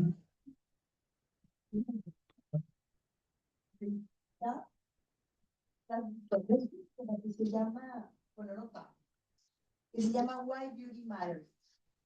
ok. a mí me gusta, o sea, como que hablamos del misterio de la estética, Ajá. se la recomiendo mucho. Vamos, Se sí, cómo llama no. Why Beauty Matters, ¿por qué la belleza importa? Y el que lo presenta es un filósofo, creo que es en el Museo de Londres. Está en YouTube. Ah, bueno. Así se llama, Why Beauty Matters. Si quieres, yo te la puedo enviar a tu WhatsApp. Ay, sí, para entre todas, ¿no? Verla, aprovechar el fin de semana. Sería muy interesante si las dejamos de tarea y abrimos la clase de la próxima con comentarios, ¿no? Mucho, pues sí, pues sí. Y lo hace alrededor del museo, de la arquitectura del mundo, y habla de eso. Excelente. Sí, sí tomamos la del reto, ¿no? Sí, te lo voy a agradecer, Patricia. Muchas gracias. Claro que sí. Durante el siglo XVI, el fortalecimiento de lazos con Italia a través del comercio y la difusión de las ideas de los humanistas italianos por el norte de Europa infundieron nuevas ideas artísticas al mundo del arte alemán. Era una tradición mucho más conservadora y eso es lo que se cree, pues que le pesó a Alberto Durero y que por eso no tuvo cambios tan importantes, pues porque, por ejemplo, el lienzo. Las obras creadas entre 1495 y 1505 muestran una maestría cada vez mayor, un manejo de las proporciones humanas basado en los textos del tratadista romano Vitruvio. Acuérdense que con la libertad de que ya no eran paganos, sino eran griegos, pues claro que era rescatar el saber latino, el saber griego o en general el saber greco-romano. La capacidad para incorporar detalles de la naturaleza, detalles de la naturaleza puede ser pues una flor ya marchita o pueden ser insectos en las frutas. Son detalles que todo el tiempo los puedes ver, pero que no se plasmaban. Todo esto reflejaba en el entorno con gran realismo y aceptó este Durero principalmente, pero principalmente porque qué barbaridad, él tenía muchísimo talento. Y aquí me acordé de Caperucita, ¿verdad? ¿Por qué tienes esos ojos tan grandes para verte mejor? Miren, muchachas, quisiera por favor relacionar la idea del autorretrato con la información que les acabo de dar del espejo, de los espejos en general, pero también con la presencia de la óptica, con el nacimiento de la óptica, ya sea para telescopio, ya sea para binoculares, ya sea para lo que nosotros le vamos a llevar más adelante microscopios, pero importantísimo, para los lentes de la vista, ¿sí? Quiero por favor que relacionemos autorretrato, anteojos, pues para ver mejor y la posibilidad de espejos que te dan un reflejo realmente confiable. Hay historiadores del arte y teóricos de la cultura visual que amplían esta idea y sostienen que el perfeccionamiento del espejo ayudó al nacimiento de una conciencia del yo en el Renacimiento. Si tú nada más te podías ver en el agua, te podías ver en lo que te había heredado tu abuelita, te podías ver en el amor de los ojos de tu marido, qué tan bien estaba en tu mente, pues tu yo. No lo podía estar. En ese marco, los autorretratos de Durer serían parte de una transformación cultural más amplia. El artista deja de verse únicamente como artesano y comienza a presentarse como un individuo singular, singular y casi intelectual, ¿sí? Ya no nada más es mi opción manual. Mi intelecto es el que define si pongo rojo, si pongo azul, si lo pongo sentado, si lo pongo parado. No soy un artesano. Los famosos autorretratos entre el 98 y 500 son ejemplos claros de esa nueva autoconstrucción pública. Fíjense el concepto, por favor.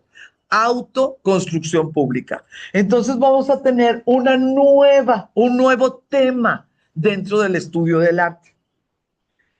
El artista va a presentar el autorretrato y la sociedad, los observadores, le van a poder decir, ay, ternurita, ¿así te ves? El autorretrato no quiere decir que se parezca al pintor. Quiere decir que está pintando como se ve a sí mismo el pintor o no. O como quiere ser recordado el pintor. Dos, esa idea de la autoconstrucción para un público, porque ese autorretrato lo pintan para ser presentado a los observadores, es algo nunca visto. Y solamente lo podemos imaginar en sociedades renacentistas, donde ya tenemos derecho a vernos y mostrarnos. ¿Cómo la ven? Una cosa tan sencilla como el autorretrato implica construcciones públicas y autoconstrucciones, bueno, en un ambiente muchísimo más privado. Este es el autorretrato que le llamamos, ¿verdad? Nosotros, autorretrato con flor de cardo. Este fue pintado en 1493. Extrañamente, es un óleo sobre vitela. ¿Qué es la vitela? El pergamino, la piel tratada, ¿sí? Nada más que luego fue pegado en un lienzo, ¿sí? No, la vitela, por lo visto, no, pues no aceptó el poderlo poner en un bastidor. Entonces, ese pergamino, esa piel tratada, ¿verdad? Va a estar trabajada con óleos, que también es, pues, una como experimentación que en 1493 él decidió que pues quería empezar a hacer, ¿no? Sus pininos en otras formas, en otros formatos. Esta la podemos ver en el Louvre, mide 56, 56 por 44, es una cosita así, por 44. El cardo puede ser un símbolo del sufrimiento de Cristo, ok, pero no tenemos por qué pensar porque no fue específicamente que en alguna Semana Santa o no estuvo puesta en su capilla personal. No tenemos por qué relacionarlo con eso. En cambio, los historiadores del arte nos dicen que el cardo en espacios norteños también estaba relacionado con la fidelidad conyugal. Y como fue hecho en el 93 y se casó al año siguiente, se cree, los historiadores quieren creer que él se pintó de esa manera, pues ya como que adornadita, ¿no? Porque se puso el rojo por acá y se levantó toda la bata, ¿no? Así se puso con los listones. Es una sola bata y tú misma te ibas haciendo los arreglos. Como regalo para la muchacha, que muy probablemente no se conocía. Sí, esa idea de que, bueno, sí te voy a ser fiel aunque no vayas a verme muy seguido, pues por lo visto sí lo cumplió. La forma en que él se pinta, que se note su mandíbula, que se vea perfectamente el tipo de nariz, claro que se vea, ¿verdad? El tono del cabello, que no tiene problemas en la piel, que tiene sus ojos claros, ¿verdad? Todo ese tipo de situaciones, pues está buscando el agrado, ¿no? El agrado. Pero aquí lo maravilloso y el sustazazazo que se pregó, si es cierto que se lo dio a la novia, pues es que la estaba volteando a ver, ¿sí? Aquí ya el brinco que se da es que él se estaba viendo al espejo y literalmente pintó lo que estaba viendo en el espejo.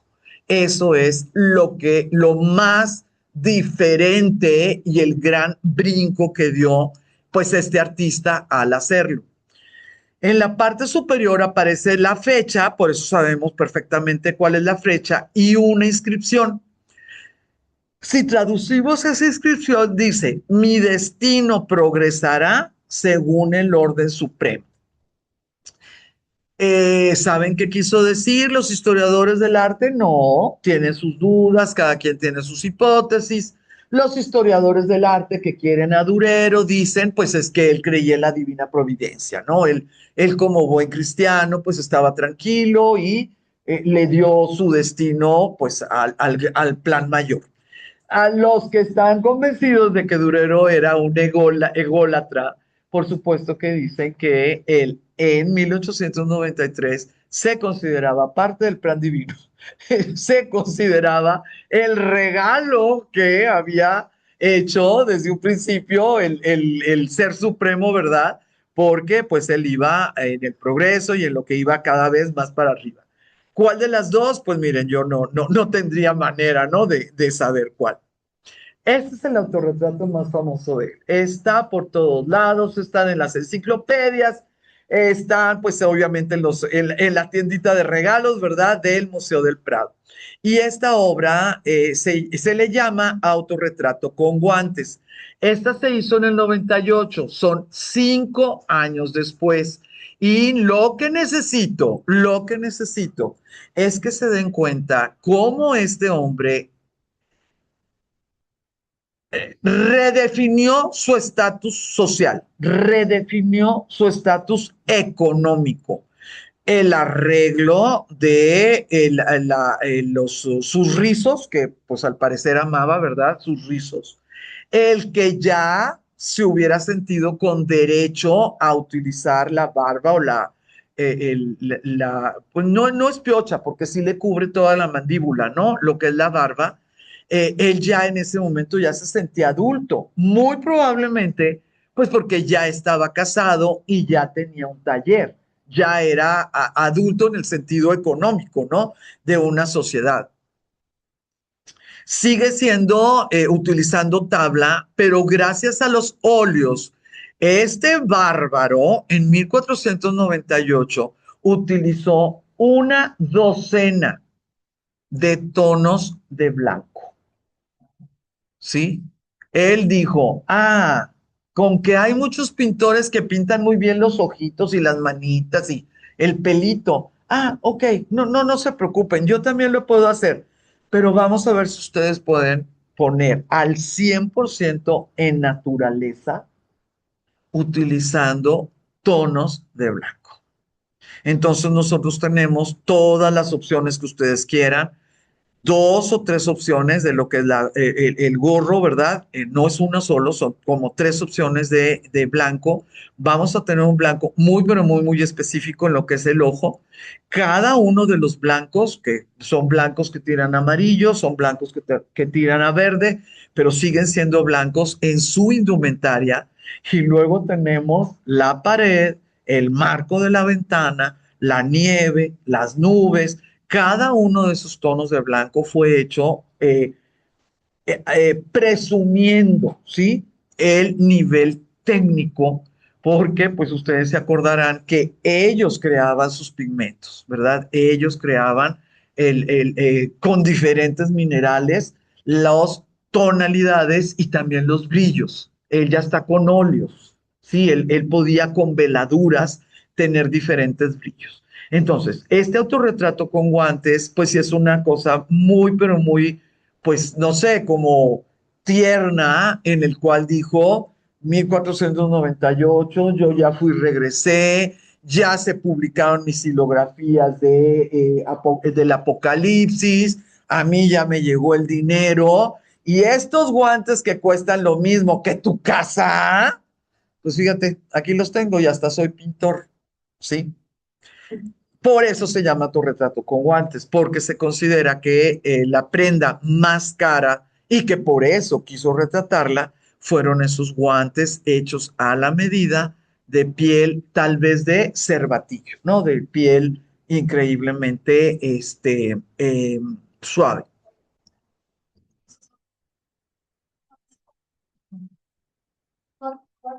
Sí, son cuatro. El cuarto es el espectacular, aunque no es el más famoso, y es de frente. Ese sí, el cuarto es totalmente y evolucionando de una manera que nadie sabemos qué pasó por su mente y no lo vamos a saber, pero bueno, nos quedó el autorretrato. Sí quisiera comentarles nuevamente, recordarles el privilegio que tenemos de poder conocer estas obras 500 años después de que fueron creadas. Porque, por ejemplo, esta obra magnífica que está en el Museo del Prado se hizo en el 98, 1498. Los historiadores no han podido saber qué pasó de 1498 a 1636. Muchachas, son 150 años, una puerta. 150 años después, ¿ustedes creen que va a estar igualita y sin problemas? Es una pintura al óleo. El soporte que establa con cualquier humedad se enmohece, se enlama, se tuerce, lo que quieras, ¿no? Bueno, en 1636 fue entregado por el ayuntamiento de Nuremberg a un conde que él anduvo haciendo, quedando bien, ¿verdad? Con este Carlos I de Inglaterra, el gran coleccionista. Parecía aspiradora, Carlos I de Inglaterra. ¿Qué se puede imaginar? Pues que fue pasando medio que entre herederos o familiares y luego alguien perdió los dineros y ya se tuvo que pagar como multa, impuesto, lo que quieras. Pero solo Dios sabe dónde lo tenían cuidado o descuidado, ¿verdad? Pero si lo compraron para dárselo a un rey, muy pobre, probablemente no estaba mutilado, ¿verdad? Cuando Carlos I fue decapitado en 1649, sus bienes se remataron. Acuérdense que todo eso en las banquetas se estaba como castigo, ¿verdad? Y lo compró el sastre. ¿Qué tan rico puede haber sido el sastre? ¿No? Lo compró el sastre. Alonso de Cárdenas, que claro que andaba pues ahí porque supieron del remate, se lo compró a ese sastre y gracias a eso terminó en una corte española, en la corte de Felipe IV, ya en el siglo XVII. Pero pues de 1498 a 1654, ya en la corte de Felipe IV, bueno, respiramos, ¿verdad? Ya va a estar cuidada, ya va a estar inventariada, todo bajo control. Y en 1827, échale otros 200 años, en 1827, la colección real española pasa al Museo del Prado. Y de 1827 a cuando nosotros la pudimos ver, pues digo, también estamos hablando de otro siglo o siglo y medio. Entonces, por favor, esta hermosura que claro que es muy, muy, muy querida en el Museo del Prado, tenemos que entender la cantidad de veces que estuvo en peligro, ¿verdad? Imagínate en la banqueta que el sastre haya comprado hasta si se te cae en la calle, ¿no? Pero bueno, este es el tercer autorretrato que les quería enseñar el día de hoy. Y ¡wow! Hasta me puse nerviosa porque me vio a los ojos. ¡Ay, madre mía! ¿Qué tal? Este autorretrato es el famosísimo, es un número cerrado, entonces es muy fácil acordarnos de la fecha, 1500. La forma en que se diferencia es por el nombre, autorretrato con traje de piel. No es que él lo haya titulado, no es que él haya dicho eso, ¿verdad? Otra vez es solo sobre tabla y este lo podemos encontrar en Múnich. Si nosotros notamos, pues sí es cierto que la técnica es mucho más esmerada, pero sigue siendo durero, ¿no? La forma en que maneja los ojos, la forma en que maneja la piel, esa preciosura, pues que él se nota que le encantaba su cabello, lo que quiera. Aquí la situación de este 1500 es que sí es verdad que nos está mostrando ese abrigo que pudo haber costado lo mismo que una carreta con todo y caballo. Sí, es ese abrigo. Fíjense cómo nos muestra pues todo el pelaje, ¿verdad? Pues por adentro de lo que tocaba, pues no sé, a la persona y cómo es el trabajo de una gamuza finísima. Ella la pudo, ¿no? Sin lugar a dudas, pues lo pudo captar. Pero aquí la situación, estamos hablando de un 1500 de un mundo cristiano. Si tú no sabes qué es Alberto Durero, tú siempre vas a pensar, qué bien abrigado salió Jesucristo en esta pintura. Sí, o sea, si tú no sabes nada de Durero, ni de Múnich, ni de nada, y te presentan a este personaje, tú vas a decir, wow. Sí, que no lo pusieron con túnica a Jesús, que abrigo, no. Hasta la posición de la mano es fácil irte con la idea, ¿no? Con la idea de que pues está a punto no sé, la bendición del cáliz, del pan, no sé, de la última cena, de lo que quieras. No es que sea idéntico, pero es fácil relacionarlo con algo que no es durero, si no sabes qué es durero. Entonces, para que se pongan nerviosas ustedes también. Entonces nosotros podemos elaborar una cantidad muy importante de teorías. Él se autonombró digno modelo para recrear un Cristo, ¿sí? Teoría número uno. Teoría número dos, megalománicamente se veía a sí mismo tan bello como el hombre más bello que se representaba en un mundo cristiano de 1500, que claro que era Jesús. Segunda posibilidad. Y tercera posibilidad, que esta es posmoderna. Posmoderna. La tercera posibilidad. ¿Y no será que más bien pintaban a Jesús como los guapotes alemanes? ¿Sí me estoy explicando en la tercera posibilidad?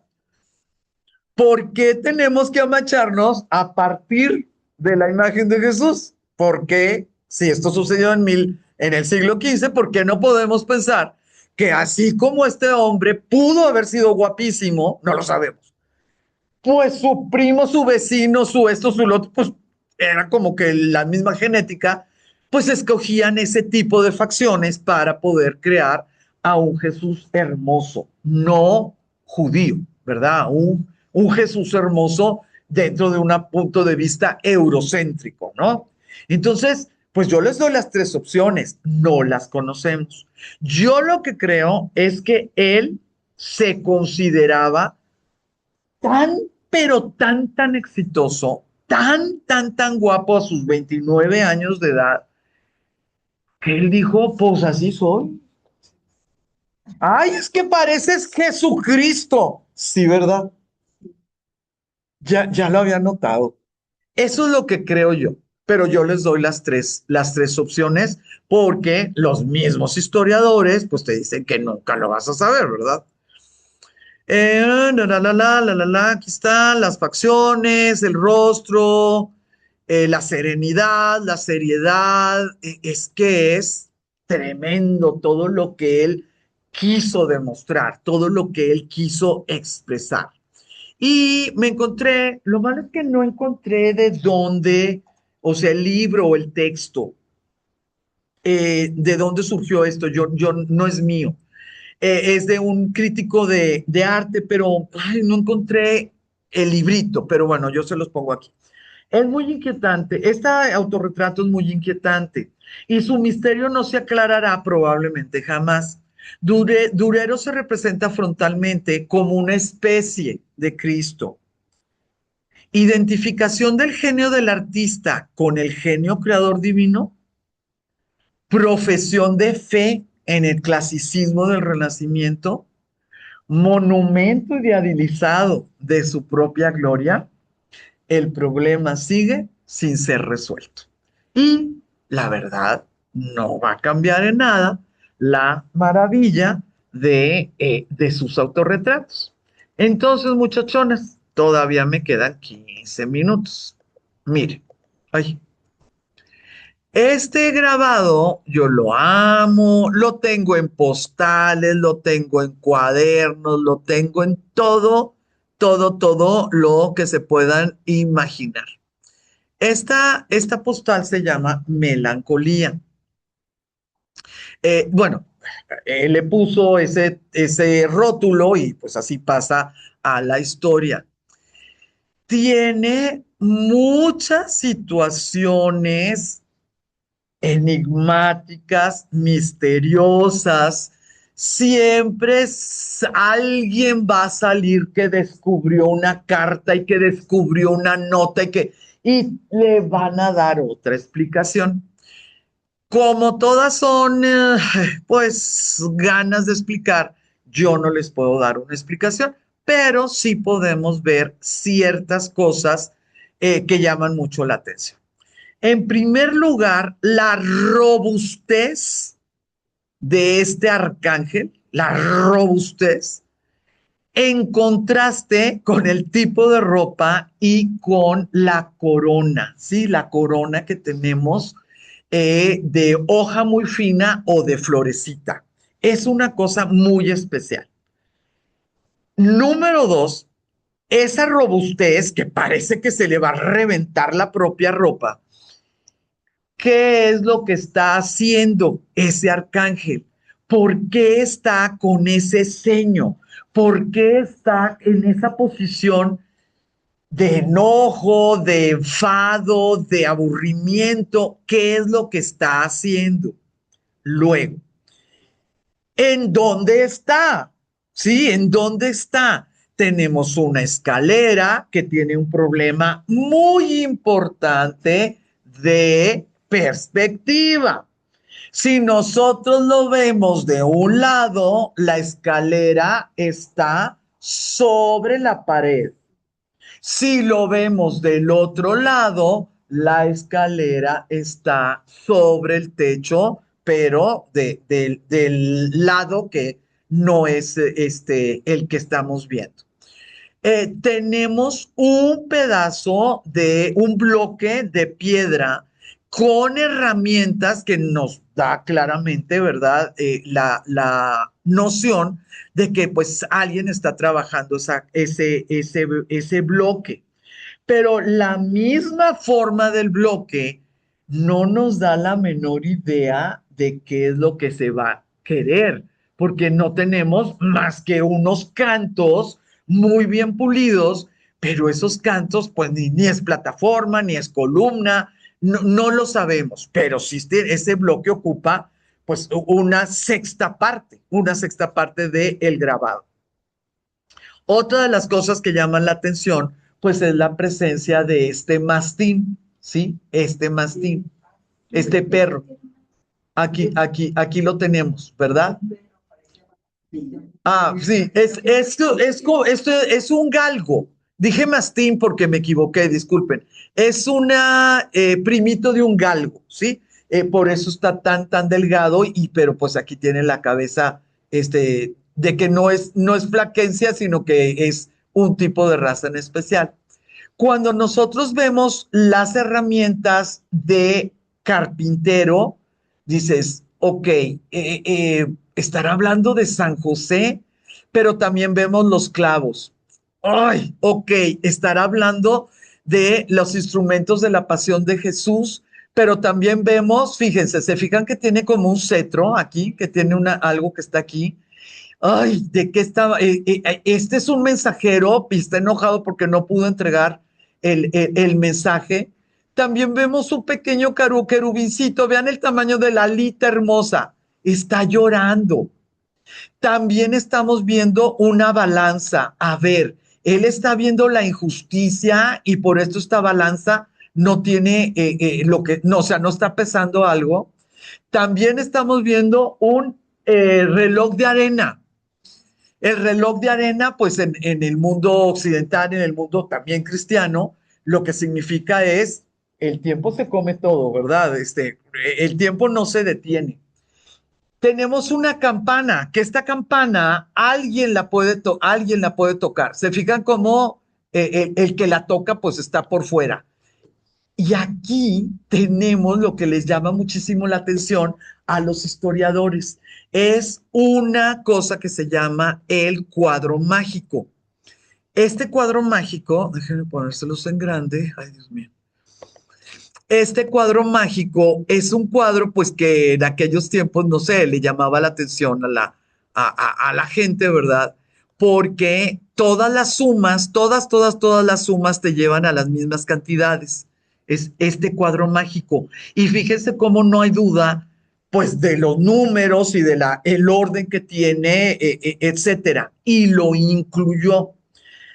Yo amo esta silografía porque de alguna manera me lleva, ay, vean este detalle.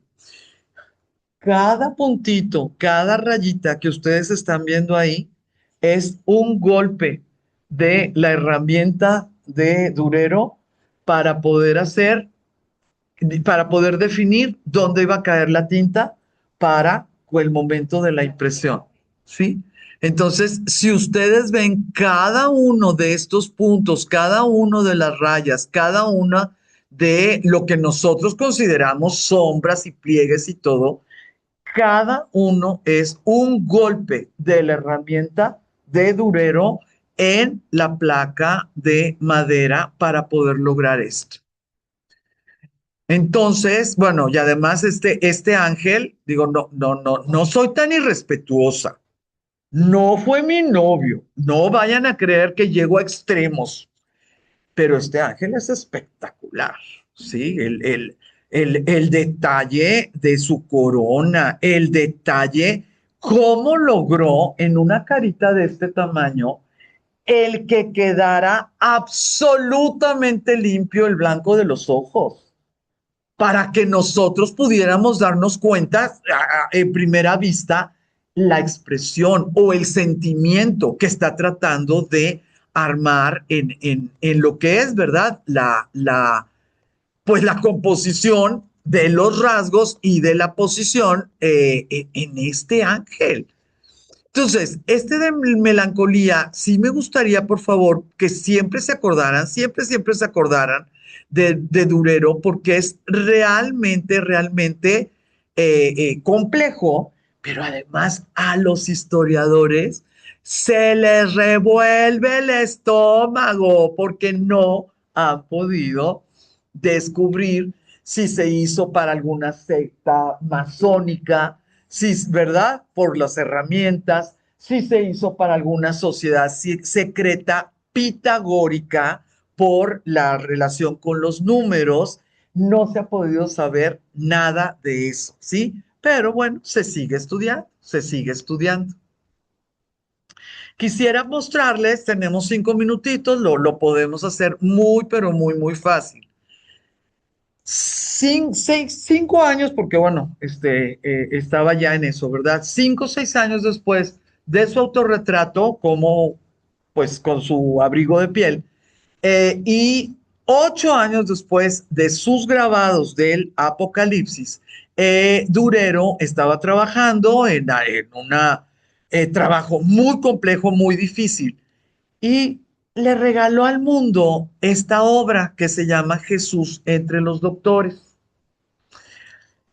Esta obra mide 64, ¿verdad? Así nada más 64 por 80, sigue siendo óleo sobre tabla y representa a Jesús a la edad de 12 años. Acuérdense que él se autorretrató de 13, ¿verdad? Y pues Jesús, según la Biblia, tenía 12 años.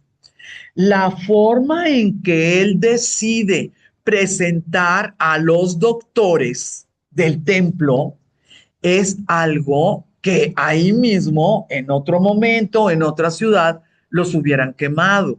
Porque fíjense que tenemos una variedad increíble, ¿verdad? Increíble de narices, que es la forma en que se identificaban judíos, narices, colores de piel, si no andaban ellos como ortodoxos, ¿verdad? Una cantidad muy importante de nariz, de tipos de perfil, pero también vamos a tener ciertas malicias en las expresiones, eh, como malévolos, ¿verdad? Muy, pero muy fuerte.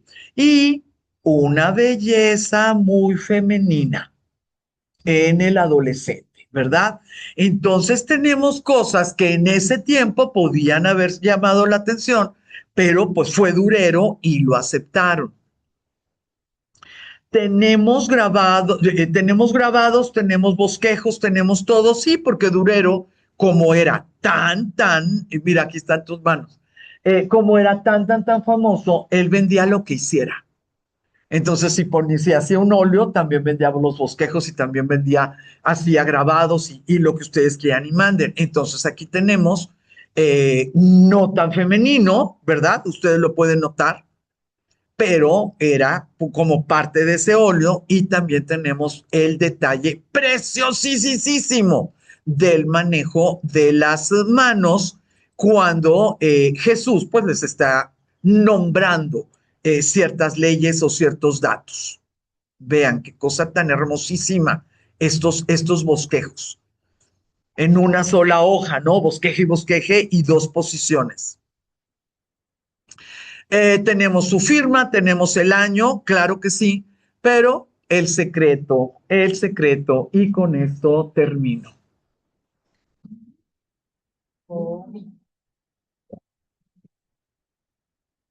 Se tardó 5 días en hacerla, lo tiene firmado.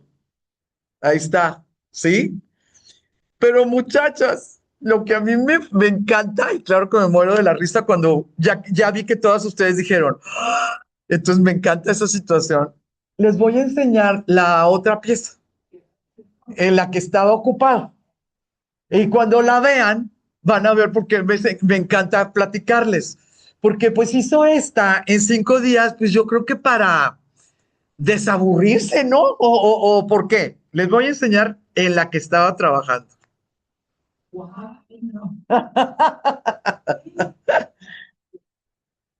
Este tipo de cosas son los secretos que muchas veces no los vemos o no nos los platican porque hacen tantas cosas los genios que muchas veces te enfocas a una de sus etapas o alguna de sus obras o lo que quieras.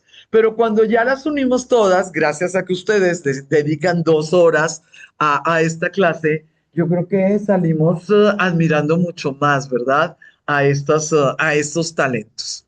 Entonces, mis queridas, esto era lo que les... Esta se llama la sacra conversación. La sacra conversación.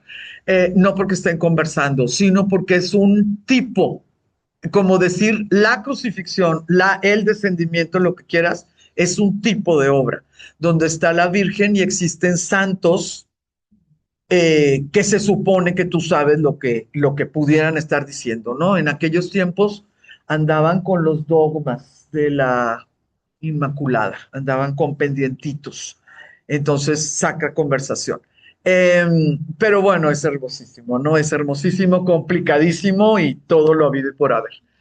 Pues aquí termino. Voy a decirle adiós a las personas que me hicieron el favor de estar en Zoom y estoy a sus órdenes si hay comentarios y